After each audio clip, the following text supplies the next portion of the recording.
Oui, mes frères et sœurs, une disposition à se conduire, à se comporter toujours conformément aux règles du devoir. C'est une qualité de ce qui est droit, en droite ligne, directement avec une idée d'inflexibilité, de rigueur, d'insensibilité. La droiture, c'est une qualité c'est la qualité d'une personne droite, une personne loyale. Ce mot de l'Ancien Testament dérive certainement d'une racine arabe signifiant rectitude. Donc une action qui se conforme à une norme. Et son acceptation biblique conforme l'ingrédient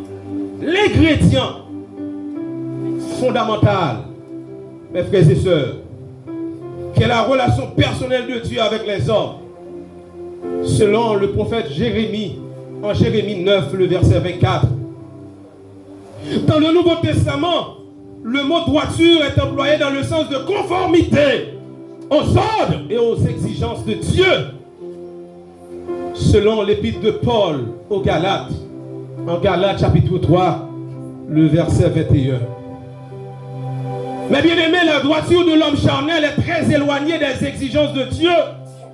Mais la véritable relation avec Dieu, la véritable droiture est donnée à ceux qui sont en Jésus-Christ et de son œuvre de la rédemption, selon Romains chapitre 3, le verset 21.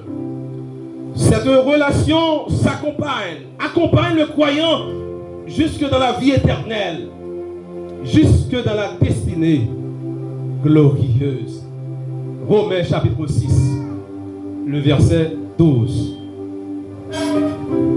Le manuel de théologie systématique de Wayne Grudem définit la sanctification pour sa part comme une œuvre progressive à la fois de Dieu et de l'homme. Comme une œuvre progressive à la fois de Dieu et de l'homme, qui nous rend de plus en plus libres à l'égard du péché et de plus en plus semblables à Christ dans le contexte de notre existence quotidienne. Frères et sœurs, la sanctification n'est d'autre que processus qui se poursuit tout au long de notre marche avec Dieu. Si nous voulons marcher vers une destinée glorieuse, nous avons besoin de marcher par la sanctification. Dans une vie chrétienne normale, elle est en constante progression et le Nouveau Testament nous encourage à la rechercher. Hébreux chapitre 12, le verset 14. Recherchez la paix et la sanctification.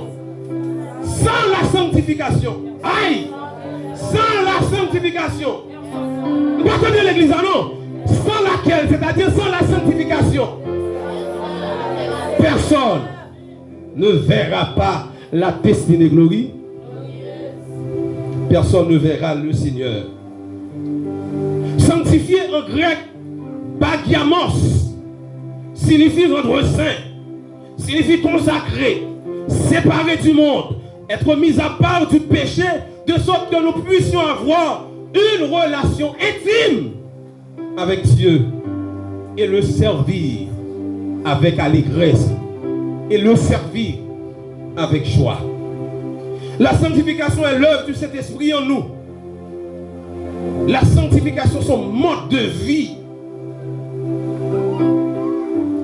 Oui, si vous voulez atteindre la destinée glorieuse, vous avez besoin de marcher dans la sanctification. De façon générale, mes bien-aimés, nous pouvons définir la sanctification comme une mise à part pour Dieu, une imputation de Christ comme notre sainteté, une purification de tout mal moral et une conformité à l'image de Christ. 3 moments sont obligatoires dans la sanctification. Il y a premièrement la sanctification positionnelle. Nous sommes saints en Christ par position. Il y a la deuxième étape qui est la sanctification progressive. Et la troisième étape, la sanctification finale, qu'on appelle également glorification. Marchons vers une destinée glorieuse par la sanctification. Hier, nous avons pris le temps de décrypter le texte. Hébreux chapitre 11, le verset 10. Le texte a dit car il attendait. Oui, il attendait. Il attendait un rapport avec patience. Il attendait un rapport avec patience. Mais il attendait pas un rapport seulement avec patience. Pour qui ça? Parce que pendant qu'on attend nos gens pour y. La paix, mon Dieu, avant l'église. Ou pas qu'à attendre n'importe qui gens. Moun qui voulait aller vers la destinée glorieuse, c'est vrai leur patience. C'est pour lui une obligation, mais pas qu'à attendre n'importe qui gens. Pendant la patience, dans mon mode de vie pour lui. Il n'a pas qu'à faire ça, il n'a pas de volonté. Et c'est ta volonté, c'est à faire la volonté de Dieu. Aïe, aïe. Moun qui voulait marcher vers la destinée glorieuse, pas de volonté. Et si toutefois tu as une volonté pâle, c'est à faire la volonté de Dieu. La paix, mon Dieu, avec l'église. Oui, il attendait. L'analyse exégétique du texte n'implique pas seulement une patience à l'égard de la promesse que Dieu lui a faite.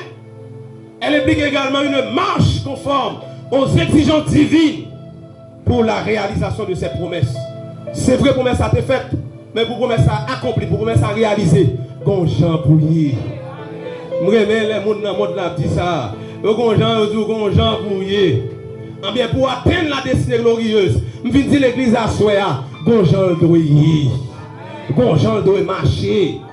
C'est vrai qu'on a marché dans la foi. C'est vrai qu'on a gagné la foi. C'est vrai qu'on a gagné patience. Mais ce n'est pas vivre Jean, bon Dieu m'a dit la frère. Ce n'est pas vivre Jean, bon Dieu veut là. C'est ouais. Destinée glorieuse. La paix, bon Dieu avec.